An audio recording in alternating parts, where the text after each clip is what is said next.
Tonight, we're journeying into a world that is both dazzlingly beautiful and incredibly confining. We're stepping past the grand facades of Victorian London into the drawing rooms and ballrooms, where a young woman's entire future could be decided by a single glance or a whispered word. This is a world of silent codes, unspoken desires, and the immense pressure to be perfect. And for some, that pressure had a name, a diagnosis as mysterious and misunderstood as the society that created it. Before you get comfortable, take a moment to like the video and subscribe if you haven't already. I love to see where you're all listening from, so please let me know in the comments what city you're in and what time it is for you. Now, dim the lights. Find that perfect spot in your bed and let the sounds of your world fade away. Let's ease into tonight's journey together. The gentle rocking of the carriage is the only thing that feels real. The rhythmic clatter of the horse's hooves on the cobblestones of Belgravia, a steady heartbeat against the frantic pulse you feel in your own throat. You smooth down the silk of your white gloves for the 10th time, your fingers tracing the tiny pearl buttons at your wrist. The gloves are immaculate, a symbol of your purity, your readiness. You are a debutante, fresh on the London season, and tonight is one of the most important balls of the year. Beside you, your mother sits ramrod straight, her posture a silent lesson in composure. She smells faintly of lavender water and expectation. "Remember your posture," she murmurs, her eyes fixed forward, not on you. A lady is always judged by how she carries herself, shoulders back, chin lifted, but not so high as to appear arrogant. You obey instantly, the whalebone corset digging into your ribs as you straighten your spine. It feels like a cage within a cage. The carriage itself is a dark, plush box, and outside its windows, the gaslights of the city smear past like fallen stars. You are on your way to another box, a much larger and more gilded one, but a box all the same, a ballroom. One can only imagine that a butterfly, just emerged from its chrysalis, feels this same blend of terror and exhilaration before its first flight. The carriage slows, joining a long line of identical dark broughams and landaus, each delivering its precious cargo of silks, jewels, and ambition. You peer through the window, catching glimpses of liveried footmen and the grand, glowing entrance of Harrington House. Music spills out into the cool night air, a waltz that sounds impossibly bright and carefree from out here. It feels like listening to a different world. Your mother places a cool hand on your arm. "Do not look so terrified," she says, her voice softer now. "This is your moment. Everything we have worked for, everything your father has provided. It all leads to nights like this." She doesn't say what she means, but you know, a good match, a suitable husband, a secure future. It is a transaction of the highest order, wrapped in the prettiest of papers. The carriage door swings open, and a footman extends a hand. You take it, your own seeming small and fragile.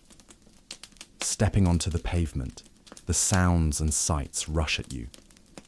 The murmur of the crowd on the street, the neighing of horses, the shouted orders of coachmen, and above it all, the soaring melody of the orchestra within. You walk up the grand stone steps, your silk slippers whispering on the polished marble. Your mother is a formidable ship sailing just ahead of you, and you are the small, elegant vessel towed in her wake. Passing through the great doors is like stepping into the sun. The ballroom is a cavern of light and sound. Thousands of candles glitter in colossal crystal chandeliers, their light refracting into a million tiny rainbows that dance across the room. The air is thick and warm, heavy with the scent of beeswax, expensive French perfume, and the slightly wilting fragrance of hundreds of floral bouquets. The polished parquet floor shines like a dark mirror, reflecting the swirl of colourful gowns, pinks, blues, and saffrons, worn by the married women and the more experienced belles.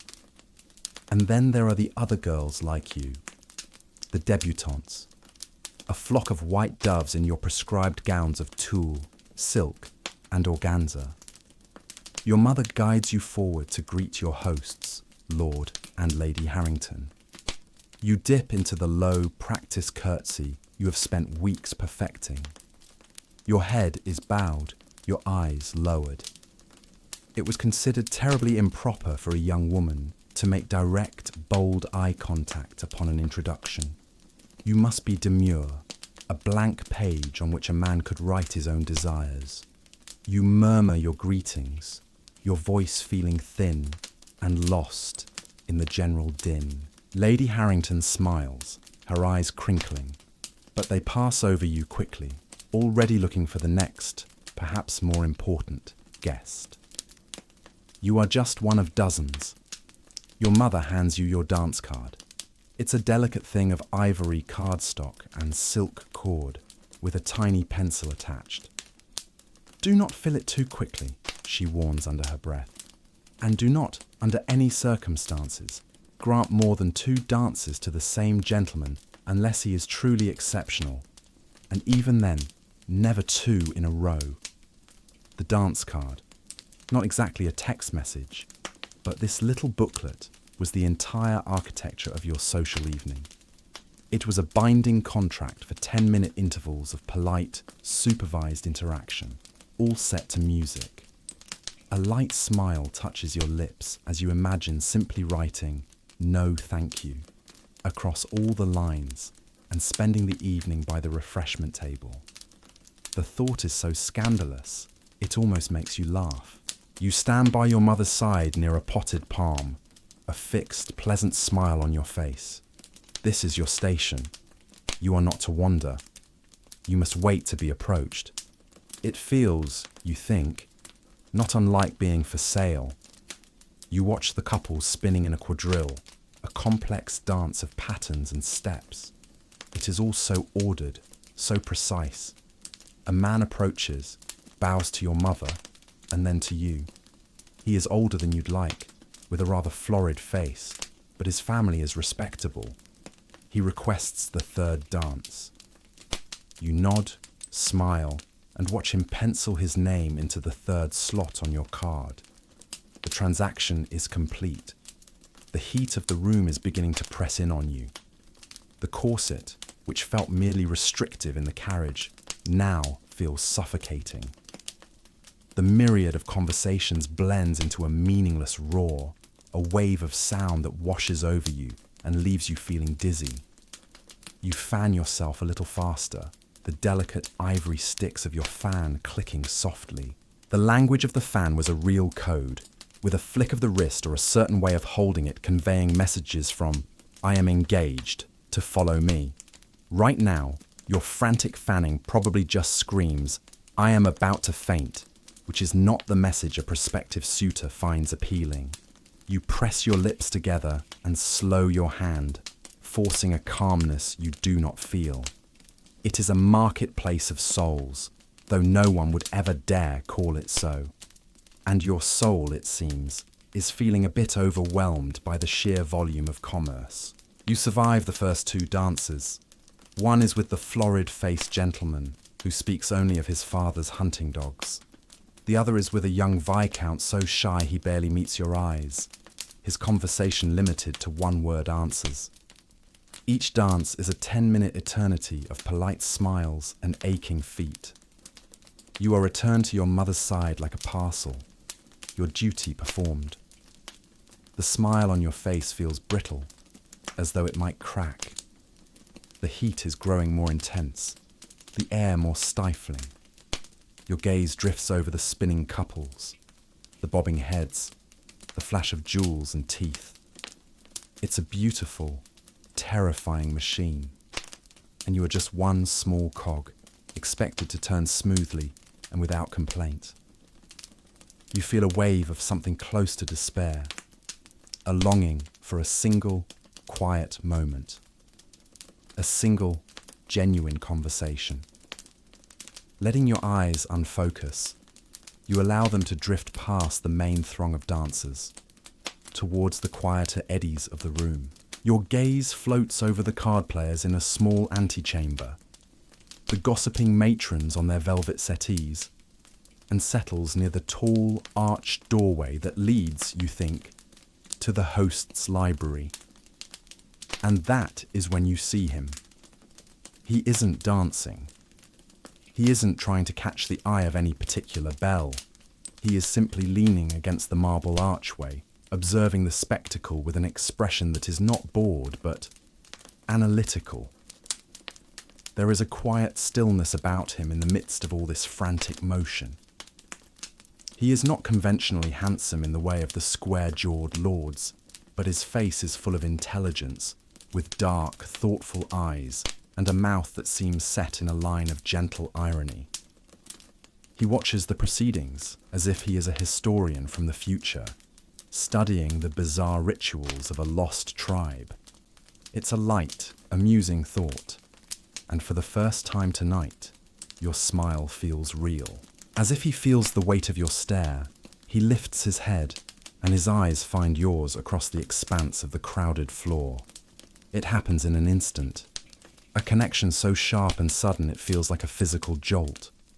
It is not the appraising glance of a man shopping for a wife, nor the bold, flirtatious stare you have been taught to ignore. It is a look of pure recognition. It's as if, in that single moment, he sees right through the white silk and the practiced smile to the overwhelmed girl beneath.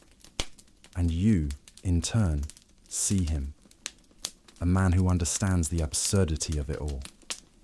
Who feels, as you do, like a visitor in a foreign land.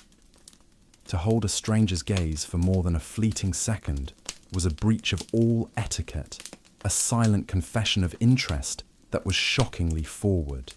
Seconds stretch, feeling like minutes. The roar of the ballroom seems to dim, the frantic music fading to a distant hum. There is only this silent, startling current flowing between you. You feel a blush creep up your neck, a warmth that has nothing to do with the overheated room. Someone jostles past you, and the spell is broken. You snap your gaze down to your fan, your heart hammering against your ribs. You pretend to be intensely interested in the painted pastoral scene on its silk leaf. You can feel your mother's presence beside you, a silent pillar of judgment. You dare not look up to see if he is still watching. You feel as though you have just done something tremendously reckless, like shouting a secret across a quiet church. The orchestra strikes a new chord, the opening notes of a waltz. The tempo is faster, more daring. The waltz was still considered a bit risque by the older generation. Its dizzying spins and the close proximity of the partners, a far cry from the stately distance of the quadrille. You glance at your dance card, your fourth waltz of the evening, and see with a sinking heart that the space is empty. Your mother would see it as a failure. "Miss?" a low voice says. You look up, startled. It is him. He's standing before you and your mother, having crossed the entire ballroom floor. Up close, his eyes are even kinder, a deep, warm brown. He bows, a gesture that is perfectly correct yet somehow feels less practiced and more sincere than the others. "Forgive my forwardness," he says, his voice a calm anchor in the sea of noise. He addresses your mother first, as is proper. "My name is Arthur Davies. Might I have the honour of an introduction to your daughter?" Your mother's eyes narrow slightly. The name Davies is not unknown, but it carries the scent of new money, of industry and academia, not the ancient perfume of landed titles. Still, he is well dressed and his manners are impeccable. She performs the introduction with a cool nod. "My daughter, Miss Eleanor Ainsworth." Mr. Davies turns his attention to you. "Miss Ainsworth," he says. And the way he says your name makes it sound new and interesting. I see the orchestra has begun a waltz. If you are not already engaged, would you do me the honor? You are so surprised, you can only nod. He gently takes the dance card from your hand, his fingers brushing yours for a fleeting instant. The touch is electric. He pencils his name into the empty slot with a steady hand and offers you his arm. As he leads you onto the floor, you feel 100 pairs of eyes on you. You have been claimed by a stranger, one who approached with a confidence that bordered on audacious. He places a hand on your waist, his touch light but firm, and you place your hand on his shoulder. The proximity is dizzying. The scent of him is clean, like old books and fresh air, a startling contrast to the cloying perfumes of the other men. As you begin to turn, swept into the current of the dance, you brace yourself for the usual inane questions. But he surprises you. "That gentleman you were dancing with earlier," he says, his voice low and for your ears only. "The one who looked like a startled pheasant.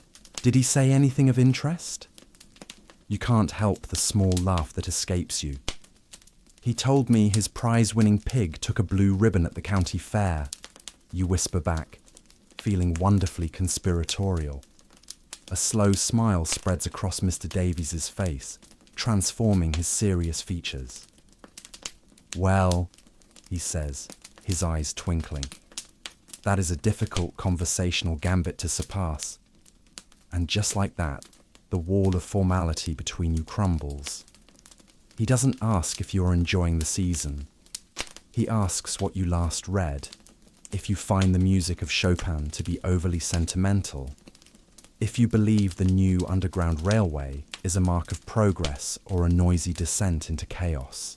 He speaks to you as if you have a mind, as if your opinion matters. The 10 minutes of the waltz fly by in what feels like 10 seconds. When the music ends, you feel a pang of genuine disappointment. He escorts you back to your mother, his expression once again composed and serious. He bows. "Thank you for the dance, Miss Ainsworth. It was a true pleasure." He gives you one last, lingering look, that same look of quiet understanding from across the room. And then he is gone, disappearing back into the crowd. You are left standing beside your mother, your cheeks flushed, your breathing a little too fast, clutching a dance card that now holds one name that seems to burn with a quiet fire all its own. In a room full of noise, you have just had a completely silent conversation, and it has changed the tenor of the entire night.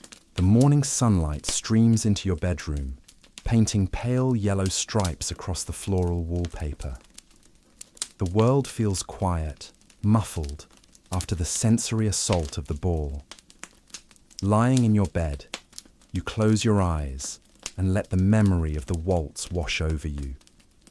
You can almost feel the light, firm pressure of Mr. Davies's hand on your waist. Hear the low timbre of his voice asking you a real question. A question that assumed you had a real thought in your head. It feels like a dream, fragile and shimmering.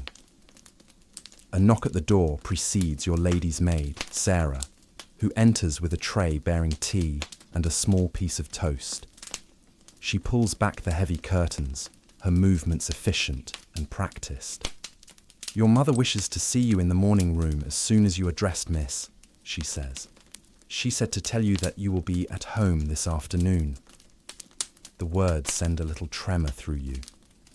At home. A simple phrase that carries a world of significance. It means that from 3 until 5 o'clock, you and your mother will sit in the formal drawing room, dressed and ready to receive any gentleman who wished to further an acquaintance made the previous night.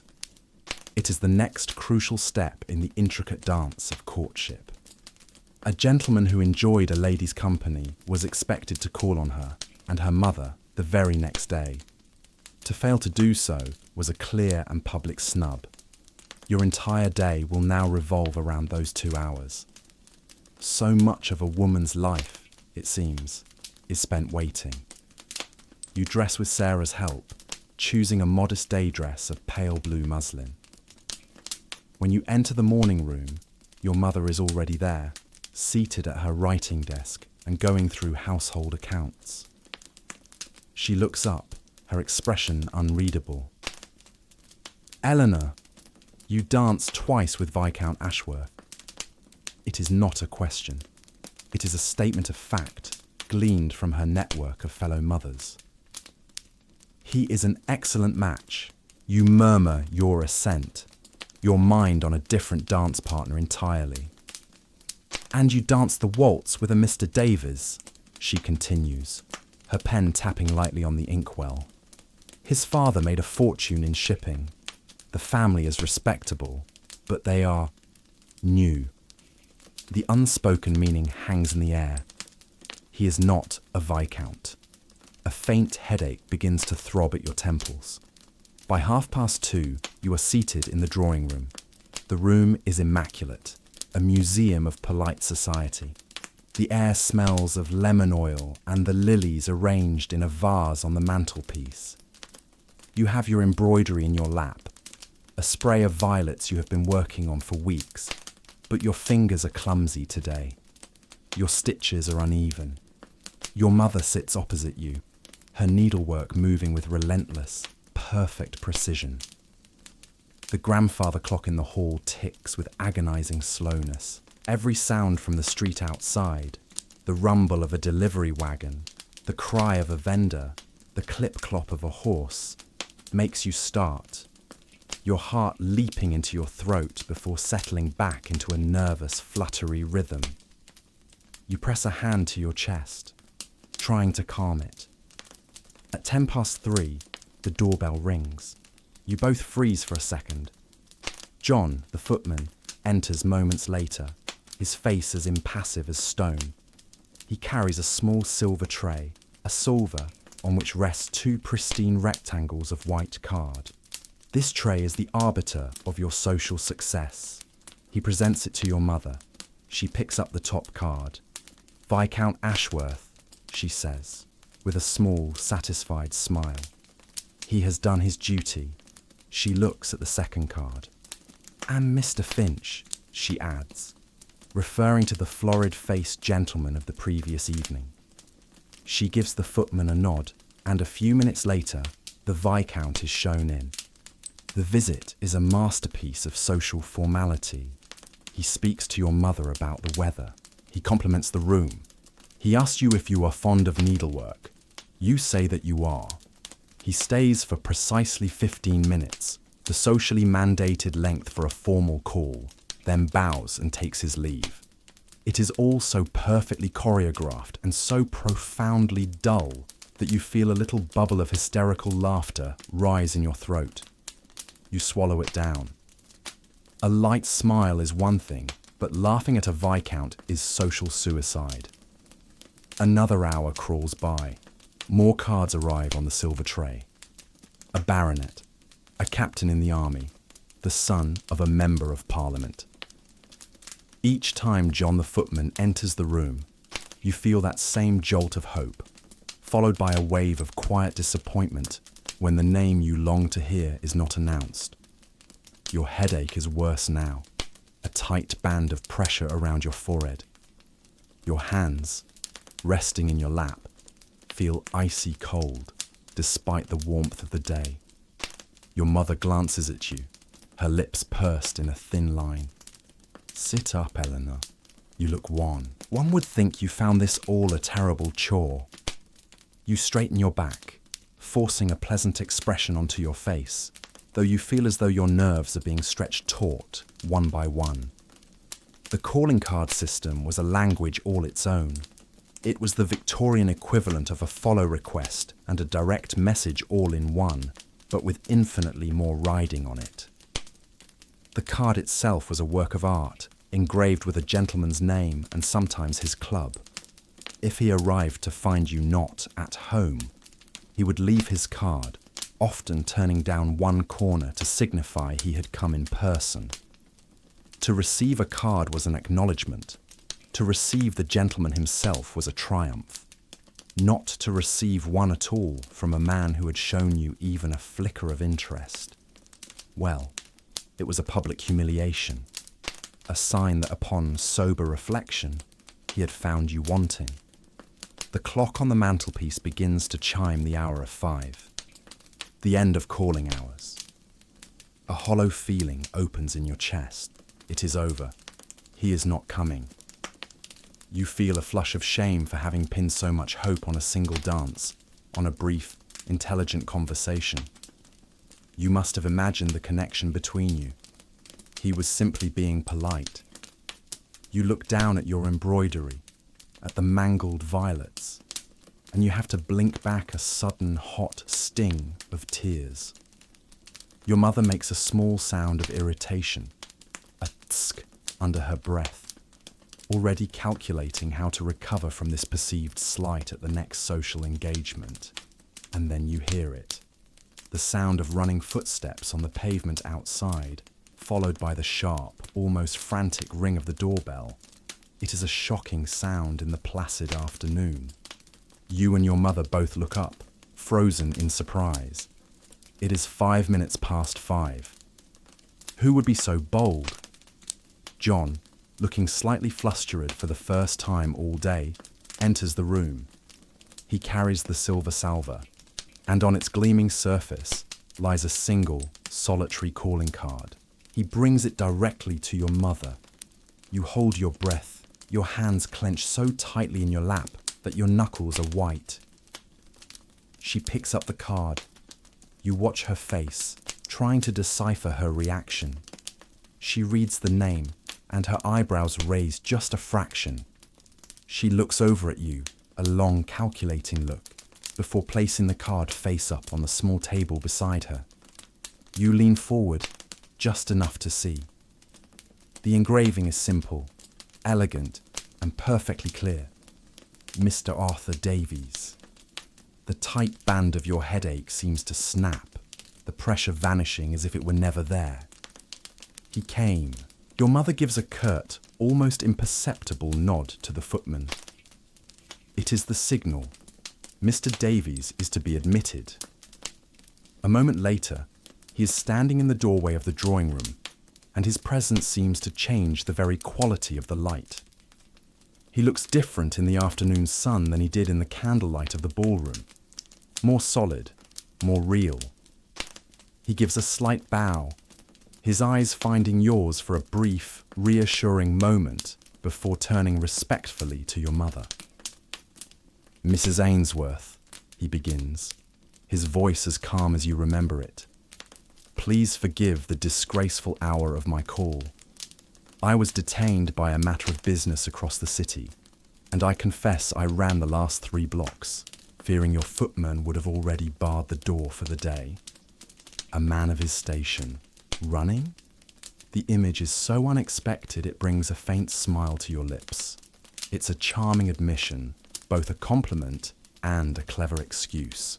Your mother, who values punctuality above nearly all other virtues, is not so easily charmed. Indeed, Mr. Davies, she says, her tone cool as she indicates a chair opposite you. We had nearly concluded our afternoon. The implication is clear. This visit will be brief. He takes his seat, holding his hat and gloves, looking completely at ease despite the slightly chilly reception. The formal dance of conversation begins. Your mother, ever the general, leads the interrogation. She asks about the health of his parents, the nature of his father's shipping business, his prospects. He answers every question with grace and precision, never volunteering more than is asked. It is a masterful performance of social propriety. But you notice something else. While his words are for your mother, his attention is not. He finds subtle ways to include you, turning his head slightly in your direction as he finishes a sentence, posing a question in a way that invites your response, not just your mother's.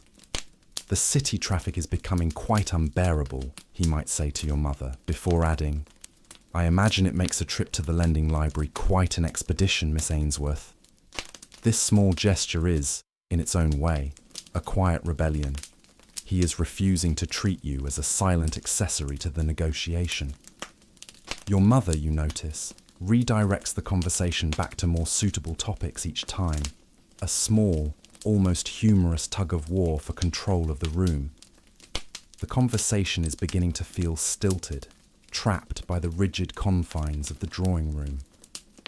Just as you feel the silence might become permanent, Mr. Davies's eyes drift to the glass doors at the far end of the room, through which the lush greenery of your family's conservatory is visible.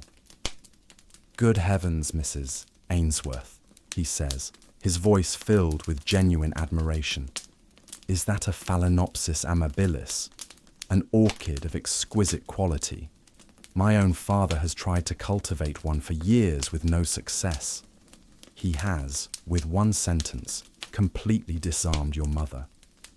Pride in her conservatory is her single greatest vanity." "Why, yes it is," she says, her tone thawing completely. "It bloomed just last week." "It is a triumph," he says. "I would be honoured to see it more closely if I am not imposing." The hook has been well and truly swallowed. "Of course," your mother says, rising. "Eleanor, come." She leads the way into the warm, humid air of the glass house. The change in atmosphere is immediate. The scent of damp earth, sweet jasmine and moss replaces the stuffy potpourri of the drawing room. Water trickles softly from a small stone fountain in the centre. It feels like stepping into another world, a secret, living place hidden away from the stiff formality of London. Your mother points out her prize ferns and exotic flowers, explaining their origins and care. Mr. Davies listens with what appears to be rapt attention, asking intelligent questions that demonstrate a surprising knowledge of botany. He has found the key to her approval. Then, a moment of pure serendipity. Your mother notices a brown leaf on her prized gardenia. "Oh goodness," she tuts. "Blythe, our gardener, is becoming careless." She turns and walks towards the far end of the long glass house, intending to snip the offending leaf herself with a pair of shears she keeps by the door. For a few precious moments, you and Mr. Davies are alone, shielded from her view by a wall of giant ferns. The change is instantaneous. The polite, formal mask drops. He turns to you, his expression earnest. "I was truly afraid I had missed you," he says, his voice low and urgent. "Are you recovered from the ball? You seemed overwhelmed." The directness of his concern is startling and deeply touching. "I was," you admit, your voice barely a whisper. "My head ached terribly all afternoon until—" You stop, not daring to say, until your card arrived. He seems to understand anyway. "They are brutal affairs," he says with a sympathetic nod. 100 conversations that mean nothing, all in the hopes of finding one that does. He looks at you, and you feel that now familiar current of understanding pass between you. "Our waltz," he says. "I hope you thought it meant something." "I did," you say, your heart beating a little faster. "I was surprised you asked me about Mr. Dickens." He smiles, that slow, intelligent smile that transforms his face. "Why? Do you not think a woman can have an opinion on literature?" "It is not that," you reply, feeling a new boldness. "It is just that few gentlemen seem to care for it if she does." "Then they are fools," he says simply. "Tell me, what do you truly think of his latest serial?" "I find the heroine to be a bit too sanctimonious for my taste." Hi, and just like that, you are having a real conversation, debating character and plot, sharing ideas as if it were the most natural thing in the world. Finding a space for a private word was a constant strategic challenge, yet here, Among the orchids and ferns, he has created one. It is a shared secret, a world in miniature, just for the two of you. As you talk, you feel a sense of exhilaration mixing with a faint, thrilling tremor of fear.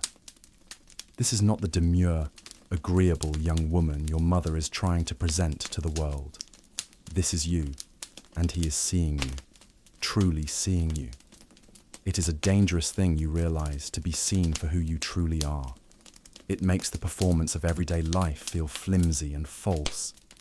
Your mother's voice calls from the other end of the conservatory, and the spell is broken. You both fall silent, your expressions smoothing back into polite neutrality as she approaches. The remainder of the visit is brief. He thanks your mother profusely for the tour and takes his leave.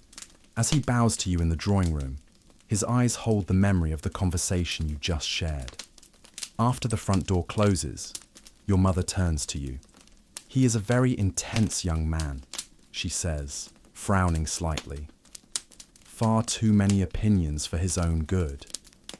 It is a warning, you know, but all you can feel is the warmth of the conservatory and the lingering, dangerous joy of being understood. In the weeks that follow, a new rhythm establishes itself in your life, a quiet melody played out in the key of anticipation. Mr. Davies becomes a regular caller, appearing at your door 2 or 3 times a week. His visits are your sun. The rest of your existence is merely the pale moonlight that reflects it. He is clever, always adhering to the strict rules of propriety, while subtly bending them. He learns to time his visits for when other callers are absent, granting him more of your mother's and therefore your undivided attention. He has discovered that praising your mother's grasp of household management is nearly as effective as praising her orchids, a tactic that makes you want to smile. A quiet, private joke you share with yourself. You live for these conversations. He brings you a book of poetry by a Miss Barrett, which you read in secret at night, the words resonating so deeply with your own unspoken feelings that you have to press a hand to your mouth to keep from crying out. When he visits, you discuss the poems, your voices low and earnest in the humid green of the conservatory. He speaks to you of his work with his father, of the plans for new, faster ships, of the world beyond the drawing rooms and ballrooms of London. With him, you feel your mind expand, your spirit take flight. The world seems charged with possibility, every colour more vibrant, every note of music sweeter. After he leaves, a lingering energy buzzes under your skin, a profound and joyful restlessness. But this new, vibrant life has a shadow side. On the days he does not call, a heavy lethargy descends upon you. The world seems to lose its colour, becoming a dull, grey canvas. You have no appetite. The novels you once enjoyed seem tasteless. The chatter of other guests feels like an irritation, and the ever-present tension headache often returns, a dull throb behind your eyes. You are simply experiencing the natural highs and lows of a blossoming, secret love. But in your world, such emotional swings are not seen as natural. They are seen as a symptom, a flaw. Your mother watches you with an eagle's eye, her brow increasingly furrowed with concern. She sees the feverish brightness in your eyes after Mr. Davies departs. She sees your pale cheeks and the dark smudges of fatigue under your eyes the following morning. She does not see a young woman falling in love. She sees a delicate instrument being played too forcefully, its strings stretched to the point of breaking. Her concern is not without a certain logic of its own. In her world, a woman's temperament was her fortune, and even placid disposition was prized above almost all else, a sign that she could withstand the duties of marriage and motherhood without succumbing to emotional fits or hysterics. Your passionate nature, the very thing Mr. Davies seems to admire, is, in your mother's eyes, your greatest liability. One afternoon, Viscount Ashworth calls. He is, as ever, perfectly polite, perfectly proper, and perfectly dull. You sit through his 15-minute visit with the placid composure of a marble statue. You answer his questions about your needlework with serene smiles. You are the perfect model of a demure young lady. After he leaves, your mother turns to you, her expression one of vindication. You see, Eleanor, with the Viscount, you are calm, you are composed. He has a steadying influence. This Mr. Davies, he agitates your nerves. He makes you excitable. You want to scream that you are not agitated. You are alive. You are not calm with the Viscount. You are bored to the point of oblivion. But you say nothing. What is the use? The whispers begin. You overhear your mother talking to your father in his study, the door left slightly ajar. You catch phrases that chill you to the bone. Her constitution is so delicate. Such nervous energy. Not strong, I fear. Your aunt comes for tea and pats your hand, telling your mother you have always been a finely strung child, as if you were a violin that could not handle a powerful symphony. The narrative is being woven around you, a cocoon of concern that feels more like a trap. Your own passions and intellect were being pathologized, diagnosed as a feminine weakness before a doctor had even set foot in the house. Your mother begins to prescribe her own remedies. She insists you spend the afternoons lying down in your darkened room. She restricts your reading, taking away the book of poetry and replacing it with sermons. Novels and poetry, she explains gently. They overstimulate the female imagination. One afternoon, after a particularly joyful visit from Mr. Davies leaves you pacing the drawing room, too full of happiness to sit still, she becomes truly alarmed by your agitation. She presses a small vial of smelling salts into your hand. Here, she says, breathe this. It will calm you. You unstopper the vial of sal volatile, and the sharp, acrid scent of ammonia floods your senses, a chemical shock that makes your eyes water. It doesn't calm you. It feels like a punishment for feeling anything at all. The final straw comes at a dinner party at the home of a family friend. The conversation turns to the recent debate in Parliament about factory reforms. Forgetting yourself for a moment, and buoyed by a similar conversation you'd had with Arthur, you voice an opinion. You don't shout, you don't lecture, you simply state a reasoned thought about the working conditions of children. A stunned silence falls over the dinner table. The men look surprised. The women look shocked. Your mother's face is a mask of pure horror. A lady does not have opinions on politics. A lady is a beautiful, empty vessel. Later that night, your mother comes to your room. She is pale and her hands are trembling. That display tonight, Eleanor, it cannot happen again. It was unbecoming.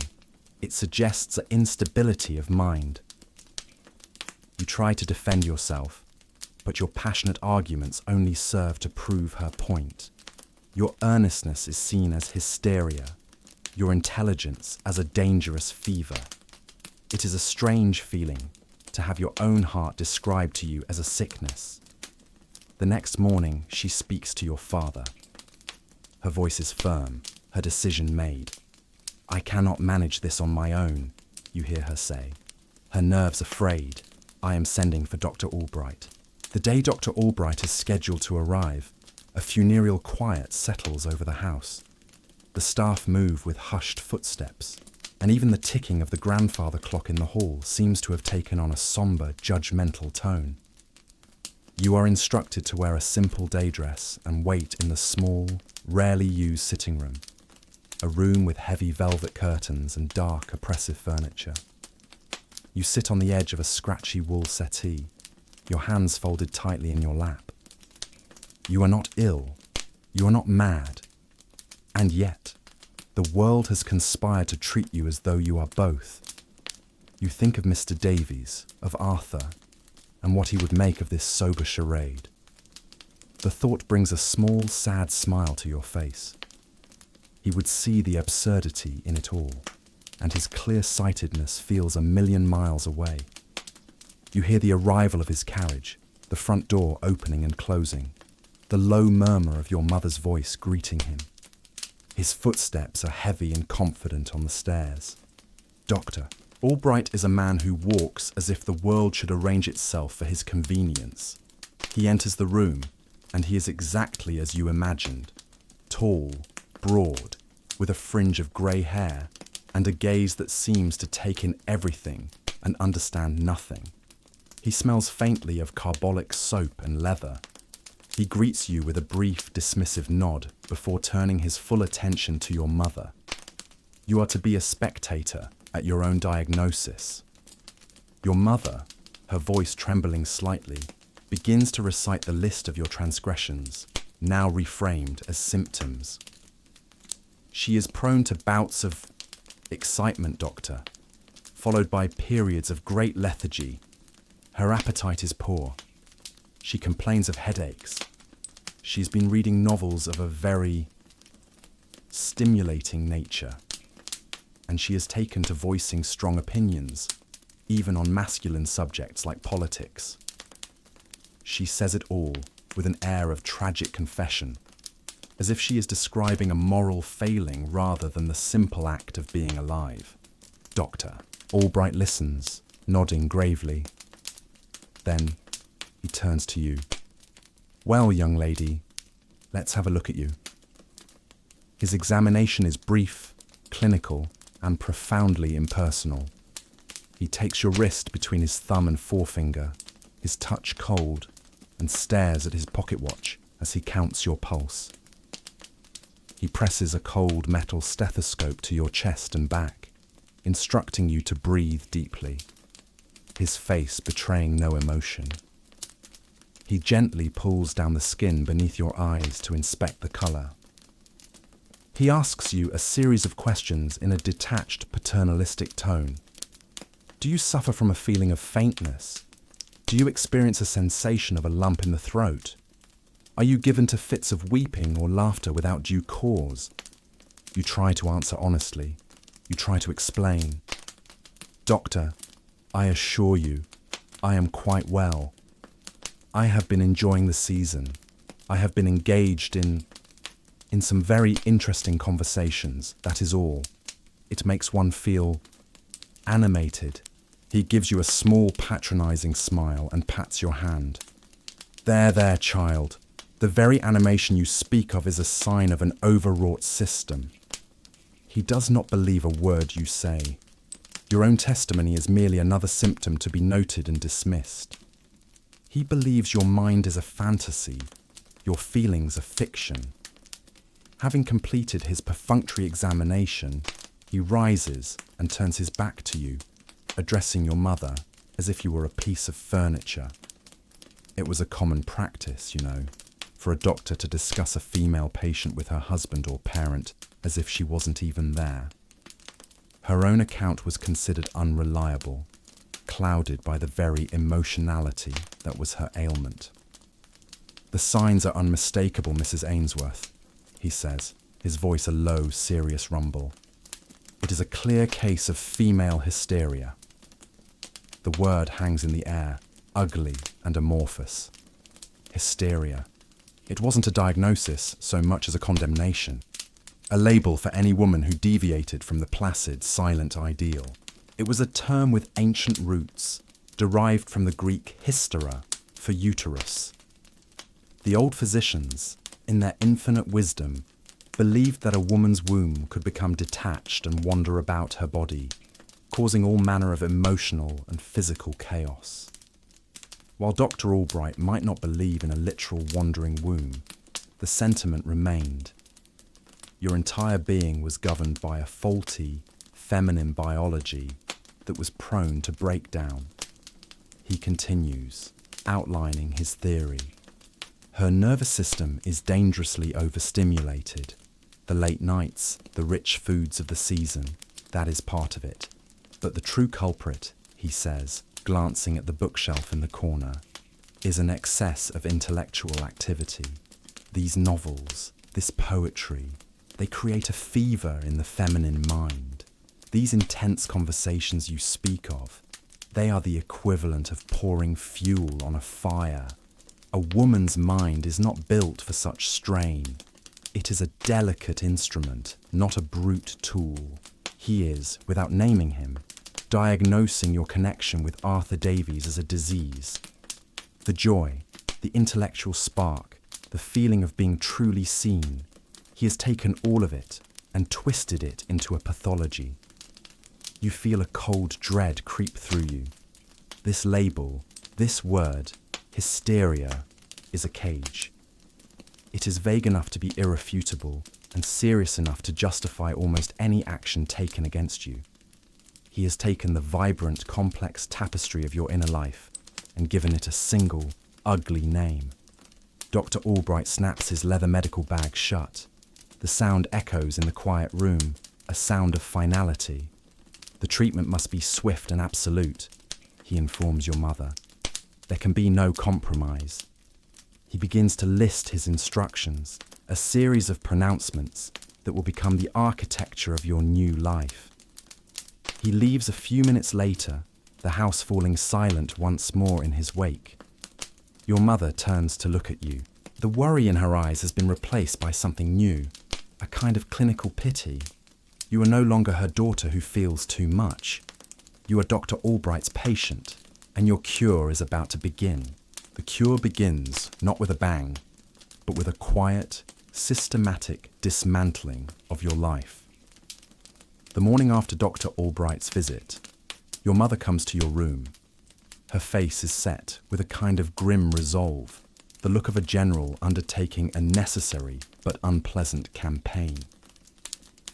Dr. Albright's instructions are very clear, Eleanor, she says, avoiding your eyes. For your own good, you must follow them precisely. She does not need to elaborate. The maids have already been at work. You look around your bedroom, your sanctuary, and see that it has been transformed into a sterile hospital ward. The book of poems from Arthur is gone from your bedside table. All the novels have been removed from your shelves, leaving ghostly pale rectangles on the dusty wood. Your writing desk has been cleared. No paper, no inkwell, no pen. Your embroidery basket, with its tangle of colourful silks, has vanished. Even the small watercolour set you've had since you were a child has been put away. The room has been stripped of every object that might engage your mind or hands, purged of anything that makes it yours. It is still your room, with its familiar floral wallpaper and the view of the garden from the window, but it feels like a hollowed-out version of itself, much like you. The rules are laid out for you. You are to remain in bed for at least 22 hours a day. You may be permitted to sit in a chair for 1 hour in the afternoon, but you are not to walk around the room. You are forbidden from all activity. No reading, no writing, no sewing, no drawing. Conversation is to be kept to a minimum and on trivial subjects only. Your diet will consist of milk, beef tea, thin broth, and porridge. It is a regimen of absolute sensory deprivation, designed to starve the fever in your mind. The medical theory, as it was later explained to you, was that a woman's nervous system had a finite amount of energy. Yours was depleted, and the only way to replenish it was through total, passive rest. It's a bit like a modern-day phone battery, you might think, except the prescription for a low charge wasn't a power cord, but a complete shutdown of the device. To ensure your compliance, a nurse is hired. She is a stout woman in her 50s named Nurse Gable, with hands that are surprisingly strong and a demeanour as starched as her white apron. She is not unkind, but she is an immovable force, the living embodiment of the doctor's orders. She sits in a chair in the corner of your room, knitting silently for hours on end. her presence a constant reminder that you are no longer in control of your own life. Your last shred of privacy is gone. Your days dissolve into a long, quiet blur. Time loses its sharp edges, becoming a slow, syrupy river. You wake, you are fed. You lie still, you are fed again. You stare at the ceiling. You are fed a third time. You sleep. That is the entire shape of your existence. The only events are the changing of the light at your window and the methodical routine of Nurse Gable. You watch the sun trace a slow, golden path across the Persian rug. You count the rosebuds on the wallpaper. There are 174 on the wall you face. You listen to the muffled sounds of the world outside. The distant clatter of a carriage, the faint cry of a street vendor, the laughter of children playing in a nearby park. These sounds are like messages from a country you have been exiled from. The food is bland, tasteless, meant to nourish the body without stimulating the palate. You drink glass after glass of milk until you feel sick with it. The beef tea is thin and salty, the porridge a gluey, lukewarm paste. It is the taste of convalescence, the taste of submission. Your body is being treated like a simple machine, a thing to be fueled and maintained, while the more complex parts, your mind and heart, are forced to lie dormant. But the mind does not lie dormant. Deprived of books and conversation, it turns inward, feasting on memory. You retreat into the conservatory, replaying every word Arthur ever said to you. You walk through that waltz 1,000 times, feeling the phantom pressure of his hand on your waist. You recite Miss Barrett's poems to yourself, a silent, internal rebellion. This inner world is your only refuge, the only place you are still free. You almost have to smile at the irony. This cure, this prison of quiet and blandness, is meant to quell your imagination. Instead, it has become the only place your imagination can live. Your mother is permitted to visit for 15 minutes each afternoon. She comes in, sits by your bed, and speaks to you in a soft, bright voice, the kind one uses for invalids and small children. "Are you feeling calmer today, dear? Nurse Gable says you have been very quiet." You learn to lie with your eyes, with your placid expression.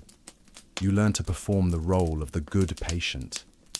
You cannot tell her that the silence is a physical weight, that the boredom is an ache in your bones, that you feel a scream building in your chest that has nowhere to go. To admit any of that would be to fail the cure, to prove the diagnosis right, and to lengthen your sentence indefinitely. So you nod and you smile faintly, and you let her believe that the treatment is working. You let her believe that you are being erased day by day, sip by sip of flavourless broth. Another week has bled into the next.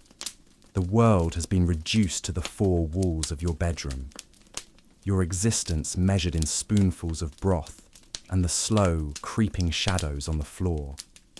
A quiet despair has begun to settle in your bones. A heavy, weary resignation. You begin to believe what they tell you, not because it feels true, but because there is no counter-argument. You are ill. You are weak. The vibrant girl who debated poetry in a sun-warmed conservatory feels like someone else entirely, a character in a book you are no longer allowed to read. You imagine Arthur has long since forgotten you. In the swift-moving currents of the London season, a young woman who disappears is quickly replaced. He has likely heard the rumours that Miss Ainsworth's delicate constitution had failed her, that she had been sent to the country to recover, and he has, as any sensible man would, moved on. The thought is a dull ache, another symptom to be silently borne. Nurse Gable sits in her usual chair, her knitting needles clicking with a relentless metallic rhythm that sounds like a clock ticking down to nothing. It is midday, time for your luncheon tray. But instead of the nurse, it is Sarah, your personal lady's maid, who enters the room. Nurse Gable gives a slight nod. She has been summoned downstairs by your mother for a report, a daily ritual that usually affords you 5 minutes of solitude. Sarah has always been kind to you, her eyes holding a sympathy that the others lack. She has known you since you were a girl, long before you became a patient. She moves quietly, her face carefully neutral, as she places the silver tray on the table beside your bed. But as she sets it down, her movements are just a little too deliberate. She smooths the linen napkin, and her eyes flick towards it, then quickly to yours. It is a glance so fleeting you almost miss it, but it is charged with meaning.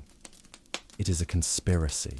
She gives a tiny, almost imperceptible nod, and then leaves the room as silently as she entered. For a moment, you just lie there, your heart beginning a slow, heavy drum beat against your ribs. You stare at the tray. It holds the usual pathetic meal, a bowl of pale chicken broth, a glass of milk, and a piece of dry toast. But there is something else. Peeking out from beneath the edge of the napkin is the dark green stem of a single flower, a white gardenia, its petals still fresh and dewy. A flower from the conservatory. With trembling fingers, you reach out and lift the napkin. There, lying on the cold silver, is a folded piece of paper, a letter, thick, creamy stationery, folded into a tight, small square. Your breath catches in your throat. You listen for the sound of footsteps in the hall. Nothing. You are alone. You snatch the letter, its texture a jolt of reality in your numb world, and quickly unfold it. The handwriting is exactly as you remember from his calling card. Strong, clear, and intelligent. It is from him. It is from Arthur. My dearest Eleanor, it begins, and the sight of your name in his hand makes your eyes sting with sudden tears. Forgive this intrusion. I know you are meant to be resting, but I cannot bear the silence. I have called at your home a dozen times, only to be told by your footman that you are unwell and not receiving visitors. The whispers in society are that you have been sent away. I do not believe a word of it. I believe you are in that house, and I cannot rest easy without knowing that you are safe. They tell me you are ill, but I do not see illness in you. I see a mind that burns brighter than any I have ever known. I see a spirit that is not delicate or finely strung, but passionate and true. The qualities for which they now confine you are the very qualities I admire most. Do not let them convince you that your strength is a sickness. Do not let them extinguish your fire. I find myself walking past your house in the evenings, looking up at your window and hoping for a sign. I miss our conversations. I miss the way you laugh when you think no one is watching. I miss you. I recently reread that book of poems by Miss Barrett. There is a line, I love thee with the breath, smiles, tears of all my life. And I knew it to be true. I do not know the full extent of your confinement, but I know it is unjust. If you can, if you have an ally in that house, send me a sign. Let me know that your spirit is not broken. I only wish to know that you are still you. You read the letter 3 times, your fingers tracing his name at the bottom. His words are a balm, a resurrection. He has not forgotten. He does not believe the lies. He sees you. The diagnosis, the doctor, the endless quiet days.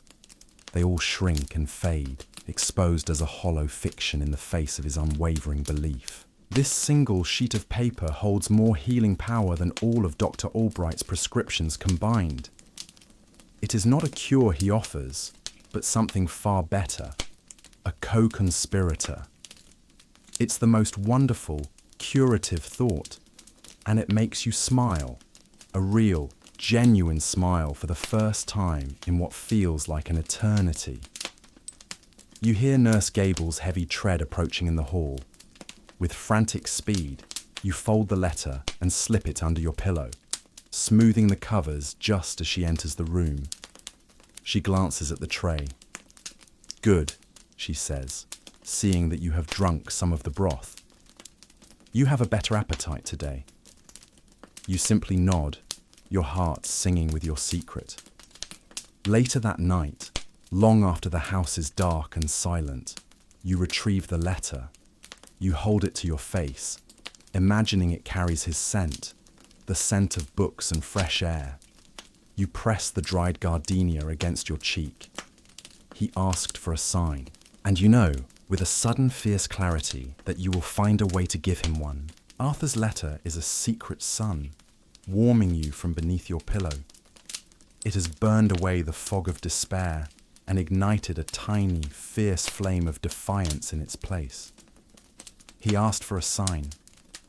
Lying in the monotonous silence of your room, you stare at the single white gardenia he sent, now resting in a water glass on your bedside table.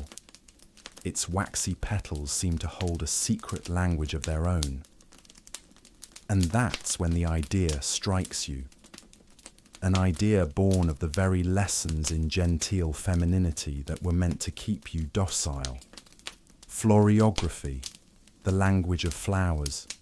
It was taught to you and your friends as a charming romantic pastime, a way to add sentimental meaning to a tussy-mussy bouquet. But now, you see it for what it truly is. A code. A silent, secret way to speak, hidden in plain sight. You need Sarah. Your quiet, loyal maid is the only key you hold. The next day, when she brings your morning tea, you seize the brief moment when Nurse Gable has stepped out to fetch fresh linens. You press Arthur's letter into her hand. She reads it quickly, her eyes wide with a mixture of fear and sympathy. "He thinks I am strong," you whisper, your voice thick with emotion. "He does not see a sick woman. He sees me." Sarah looks from the letter to your face, and in that moment, a silent pact is sealed between you. Her loyalty to you, the girl she has served for years, outweighs her duty to your mother's rigid regime. "What do you need, miss?" she whispers back, her voice firm. Your plan is simple, and its simplicity is its genius. You will tell my mother that Dr. Albright himself suggested that fresh flowers in the room might lift my spirits, that a little natural beauty is conducive to a peaceful mind. You can't help a small conspiratorial smile. Using the doctor's own authority against him is a delicious irony. She will agree. Then, you continue, you will create a bouquet for the windowsill, but it will be a bouquet of my choosing. Sarah understands immediately. A conversation held on a public windowsill, spelled out in petals and leaves.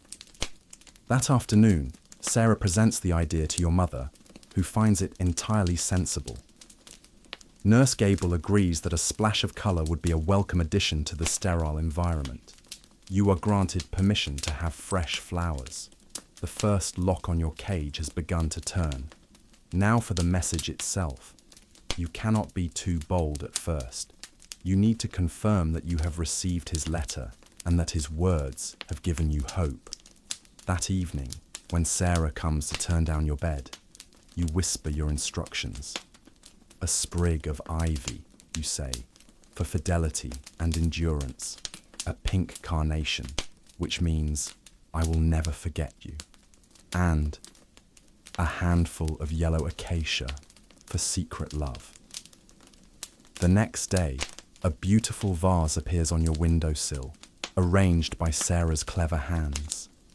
The trailing ivy, the soft pink of the carnation, the bright, hopeful yellow of the acacia. It looks like nothing more than a cheerful, innocent bouquet. Nurse Gable even comments on how lovely it is. You spend the entire day with your nerves stretched taut, your gaze drifting constantly to the window, to the silent message broadcasted to the street below. As dusk begins to settle, casting long blue shadows across the city, you begin your vigil. Propped up on your pillows, you watch the steady stream of London life pass by. A world you are no longer a part of. Then you see him. He is walking on the opposite side of the street, his pace slow, his head raised, his attention fixed on the windows of your house. He is looking for a sign, just as he said. He stops directly opposite your window. You hold your breath. He stares at the vase. You can see his posture change, a subtle shift as he comprehends what he is seeing. It's not just a random bouquet, it's an answer. He stands there for what feels like an eternity, simply looking. Then, in a gesture of profound respect and understanding, he removes his hat and holds it over his heart. He has read your message. He has heard your silent voice. He looks up at your window one last time, and you feel the intensity of his gaze as if it were a physical touch, a promise. Then he puts his hat back on and walks away, his stride now filled with a purpose, an energy that wasn't there before. A wave of pure, triumphant joy washes over you, so potent it leaves you breathless. You have done it. You have pierced the veil of your confinement. You have spoken to him.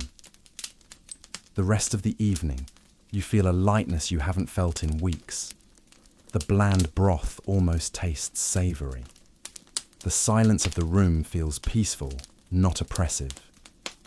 You are learning that a cage, even a comfortable one, is still a cage unless you find a way to make the lock turn from the inside. That night, you lie awake not with anxiety, but with purpose. The first message was a success. Now you must plan the second. It must be more daring. It must be a question, an invitation. You begin to compose the next bouquet in your mind. A sprig of sweet pea for meet me. A dark red geranium for a clandestine meeting. And a single sprig of night-blooming jasmine for our secret will be safe at night. The plan begins to form. A calculated risk that feels less like a risk and more like the only possible way forward. You have found your voice again, and now you intend to use it. The new bouquet sits on your windowsill, a silent, fragrant invitation. The dark red of the geranium promises a secret meeting. The sweet pea whispers the time and place, and the jasmine, which releases its intoxicating scent only after the sun has set, confirms the safety of night.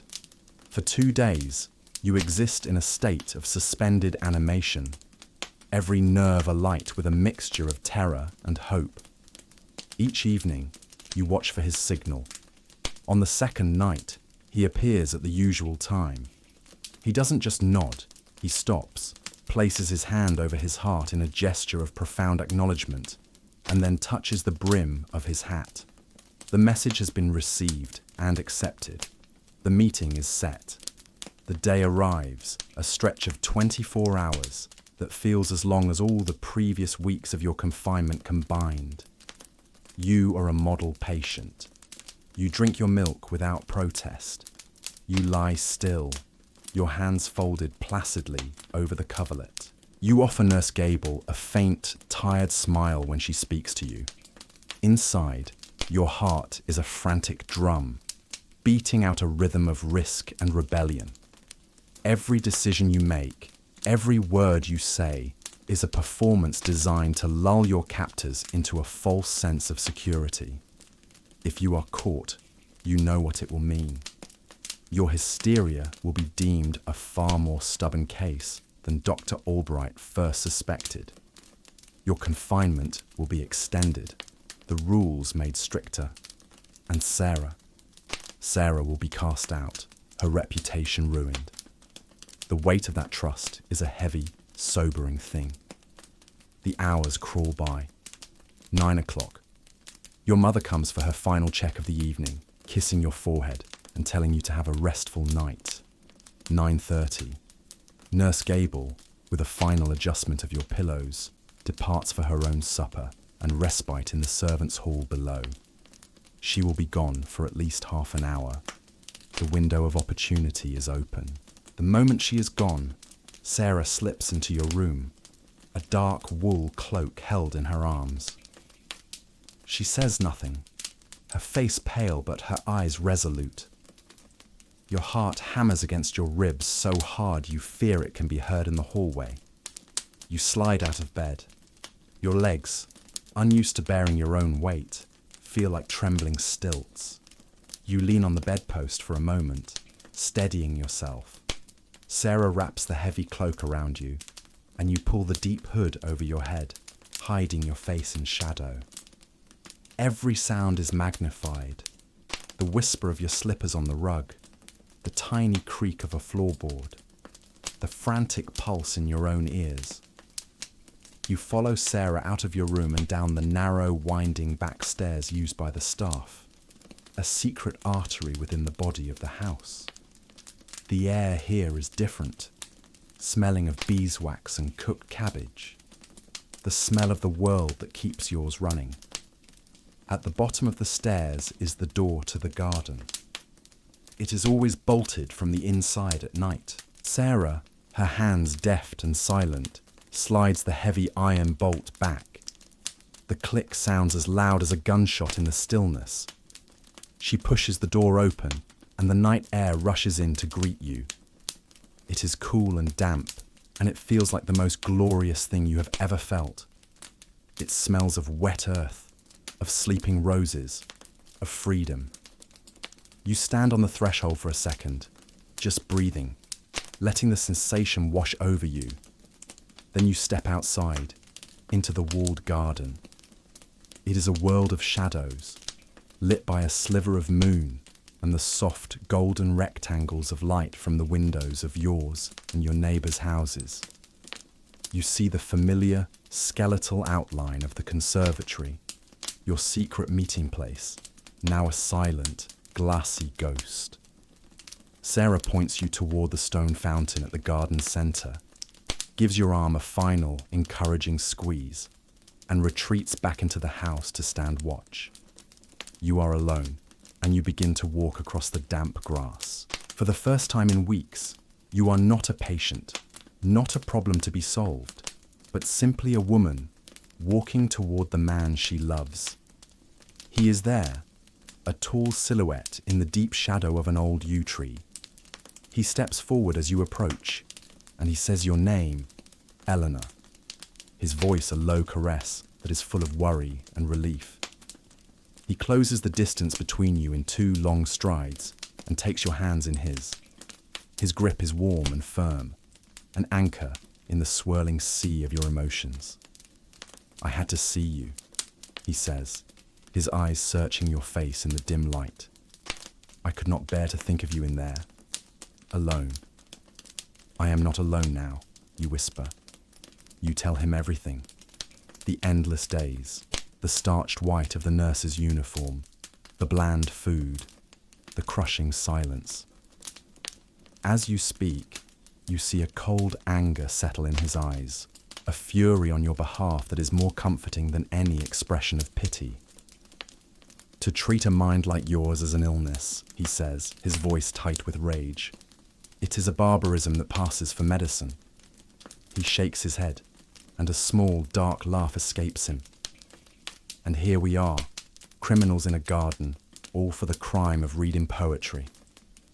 He pulls you further into the shadows, his expression turning urgent. Eleanor, this is no life for you. You will fade in that room. I will not allow it. He takes a deep breath. I have a cousin who owns a small estate in the Lake District. It is quiet there, beautiful. A place where a person can breathe. A place where a brilliant woman can read and think and walk and not have it diagnosed as a malady. He pauses, his grip on your hands tightening. Come with me. Leave this house, this city. Be my wife. Not a society wife, bound by calls and cards, but my partner, my equal. Let us build a life together on our own terms. His offer hangs in the cool night air, vast and terrifying and beautiful. It is not just a proposal of marriage, it is a proposal of escape, a new world. To say yes would be to turn your back on everything you have ever known, your family, your home, your entire station in life. To say no would be to return to your room, to the slow, silent erasure of the rest cure. You look at his face, so earnest and fierce in the moonlight, and you see not just a man you love, but a future, a choice between a gilded cage and a dangerous unknown freedom. His words settle around you in the cool, fragrant darkness of the garden.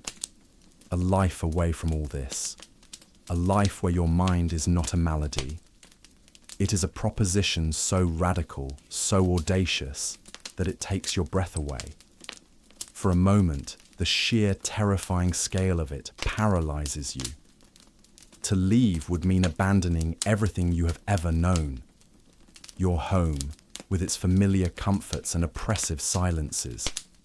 Your parents, who love you in their own misguided way, who have confined you for what they believe is your own good. To defy them, especially your father, was a step from which there was no return. A woman of your class did not simply disagree with her family. To act against her father's will was to sever herself from the trunk of her life, to become a branch falling into an unknown abyss, cut off from financial support, from social standing, from respectability itself. You look past Arthur's shoulder, at the tall, imposing shape of your house. You see the warm, golden light in the drawing room window where your parents are likely sitting. That is one future. Safety, comfort, a life laid out for you. And you picture it with chilling clarity. You see yourself returning to your room, to the endless, silent days. You see yourself eventually cured, your spirit sanded down, your edges smoothed, your fire banked to a dull, polite ember. You see yourself walking down an aisle towards Viscount Ashworth, your face placid, your heart numb. You see a lifetime of quiet, respectable desperation stretching out before you, and you realize, with a certainty that cuts through all the fear, that the gilded cage is the far more dangerous choice. The slow death of the soul is a risk too great to take. You turn your gaze back to Arthur. You see the hope and the fear warring in his eyes as he waits for your answer. He is not offering you a perfect, easy life. He is offering you an unknown, difficult, and authentic one. He is offering you a partnership. You realize that true safety is not the absence of risk, but the presence of trust. And you trust him. You trust the man who saw your mind as a gift, not a symptom. Yes, you say. The word is barely a whisper, but it rings with the force of a church bell in the quiet garden. Yes, I will. A shudder of pure relief runs through him. He closes his eyes for a second, as if in prayer, and then a slow, brilliant smile spreads across his face. He brings your hands to his lips and kisses your gloved knuckles. Eleanor, he breathes, his voice full of wonder. You are the bravest person I have ever known. You both share a look then, a silent acknowledgement of the beautiful, terrifying thing you have just done. A nervous smile touches your lips, a mirror of his own. You are no longer just a suitor and his belle. You are co-conspirators. His tone becomes practical, his mind already working on the logistics. This is not a whim, Eleanor. I have been thinking about this for weeks, ever since they locked you away. I have a plan. He proceeds to lay it out for you, his voice a low, urgent murmur. He has already sent a letter to his cousin in the Lake District, informing him that he will be arriving with his new bride. He has sold some investments to secure enough funds to be independent of his own family, should they disapprove. He will arrange for a carriage to be waiting at the corner of the square in 3 nights' time, just after midnight. That will be the most dangerous part, he says, getting you out of the house and to that carriage unseen. Your own mind, sharpened by weeks of forced inactivity, clicks into motion. Sarah will help, you say, and my illness, it will be my shield. Tomorrow, I will have a relapse. I will be weaker, more withdrawn. My mother will be worried. Nurse Gable will be more vigilant, but also more certain of her diagnosis. It will make them less likely to suspect anything other than a worsening of my condition. It is a dark, ironic thought, using their medical tyranny as the very tool of your escape, and a humorless smile plays on your lips. Brilliant, he says, his eyes shining with admiration. And the marriage, you ask, the practicalities of it seeming both mundane and monumental. I will ride ahead to a small village north of London, he explains. I will arrange for a special license. We can be married in a quiet country church, with my cousin and his wife as witnesses. It will be legal and binding before your father even realizes you are gone. The sheer scope of his planning, the depth of his commitment, fills you with a profound sense of peace. He has not just dreamed of rescuing you. He has built the ship, charted the course, and is now inviting you to step aboard. The time is growing short. You can feel Sarah's anxious energy from the house, a silent pull to return. I must go, you whisper, a pang of sorrow at leaving him already. 3 nights, he says, squeezing your hands one last time. At midnight. Be ready. He reaches into his coat pocket and pulls out a small, smooth grey stone. I picked this up on the shore of Lake Windermere last summer. Keep it. It's a piece of the world that is waiting for you. He presses it into your palm. It is cool and solid, a tangible promise. You give him one last long look, memorizing his face in the moonlight, and then you turn and hurry back across the damp grass. Sarah is at the door, her face etched with worry. She ushers you in, bolts the door, and guides you back up the stairs to your silent room. You slide back into bed, a willing prisoner once more. But everything has changed. The room is no longer a cage, but a chrysalis. You lie in the darkness, clutching the small, smooth stone from a distant shore, your heart beating a steady, triumphant rhythm.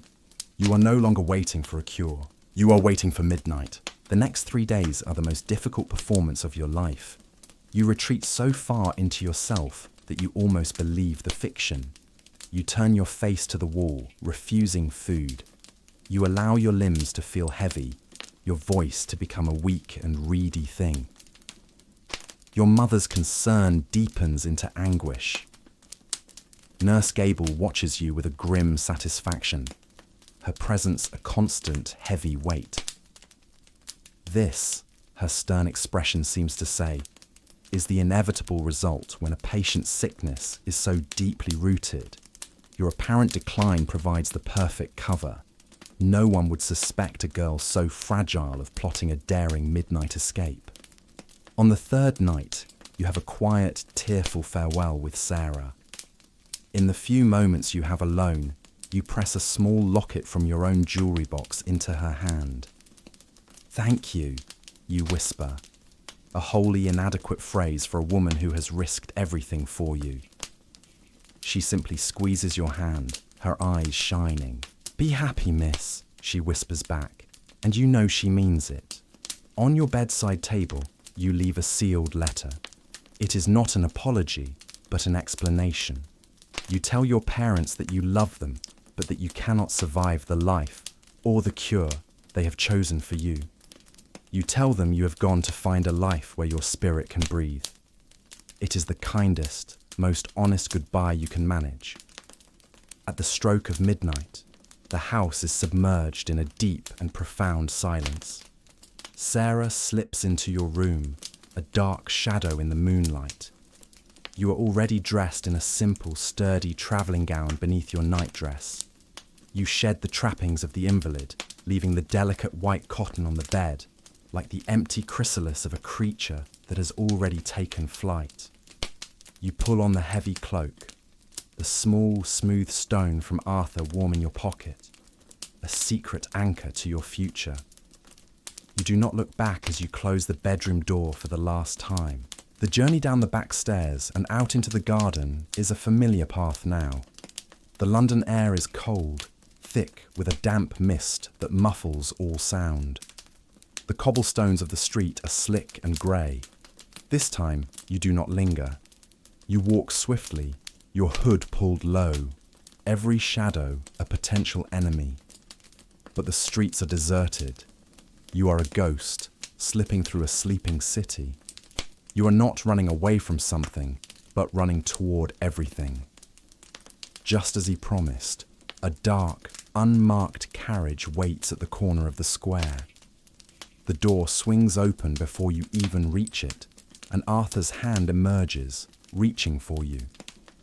He pulls you inside, into the dark, protective warmth of the carriage, and you collapse against him as the door shuts, closing out your old world forever. The carriage lurches forward, and the rhythmic clatter of the wheels on the stone is the most beautiful sound you have ever heard. You lean your head against his shoulder, the tension and fear of the past weeks finally melting away, leaving only a vast, quiet exhaustion and a blossoming peace. As you journey through the sleeping city, the endless rows of identical shuttered houses give way to the dark, open expanse of the countryside. You have escaped. Dawn is breaking as you arrive at a small, ancient parish church, its stone walls covered in centuries of ivy. The air here smells clean, of damp earth and wood smoke. A kindly, grey-haired vicar, looking as though he has just been woken, greets you with a warm smile.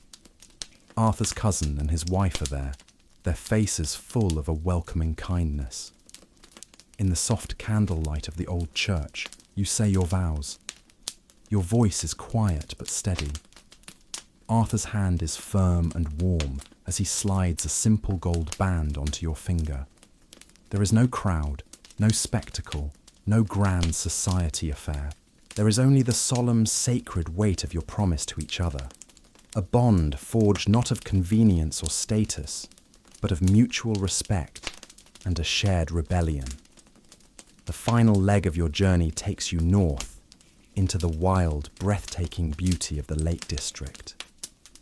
The oppressive, man-made geometry of London is replaced by the rolling, organic lines of green fells and the glittering, silver-blue expanse of the water. You arrive at your new home as the sun is setting, painting the sky in strokes of rose and gold. It is a sturdy stone house, nestled amongst trees, with a garden that slopes down to the shores of the lake. Inside, a fire is crackling in the hearth, and the shelves are filled with books, their spines promising countless hours of conversation and discovery. Arthur leads you to the window, and you stand together, looking out at the gentle motion of the water. He takes your hand, his fingers lacing through yours, the new gold of your wedding band cool against your skin. You are here, you are safe, you are free. The word hysteria seems like a dispatch from a distant, nonsensical land. It has no meaning here, in this place of peace and acceptance. Your illness was never a flaw in your own mind. It was a symptom of the world you were forced to inhabit. And the cure was not the doctor's prescription of rest and silence.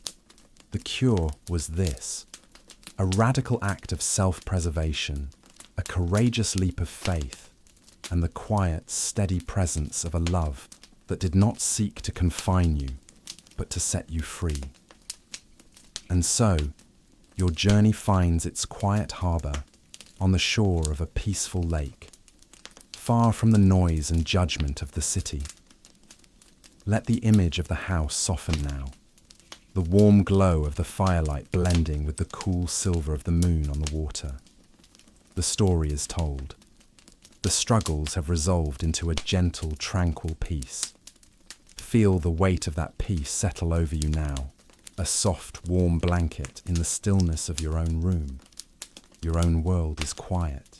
There are no more doors to unlock, no more whispers to fear. There is only the gentle rhythm of your own breathing, a quiet tide pulling you out towards the deep, calm waters of sleep. Let go of the day. Let go of the story. There is nothing left to do now but rest. Sleep now. Sleep well.